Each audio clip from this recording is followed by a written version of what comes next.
یہ قرآن مجید فرقان حمید اس رمضان کے مہینے میں نازل ہوا، اس کی عظمت سمجھ لیجئے۔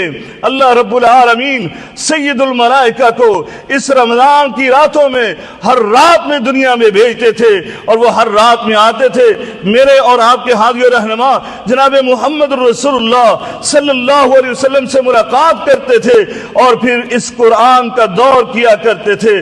قربان ہو جائیں، کیسی عظیم کتاب ہے، ادھر سردار ولد آدم ہے، ادھر سید الملائکہ ہے، دونوں بیٹھ کر یہ کلام الہی کا دور کر رہے ہیں، اس قرآن کی تلاوت کرتے ہیں۔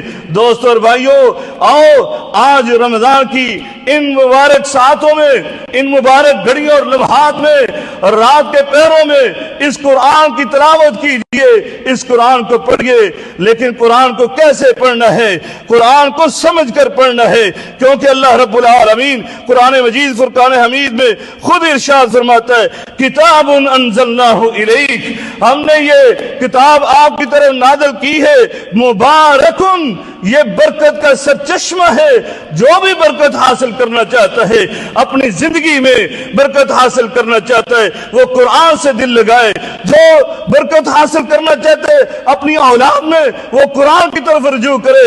جو چاہتے اس کے مال و دولت میں برکت ہو، وہ قرآن کی طرف رجوع کرے۔ زندگی کے ہر معاملے میں جو چاہتا ہے کہ برکت حاصل ہو جائے، وہ قرآن کی طرف رجوع کرے۔ فرمایا لیکن برکت حاصل کیسے ہوگی؟ لیدبروا آیاتی، تاکہ تم اس کی آیات پر غور و فکر کرو۔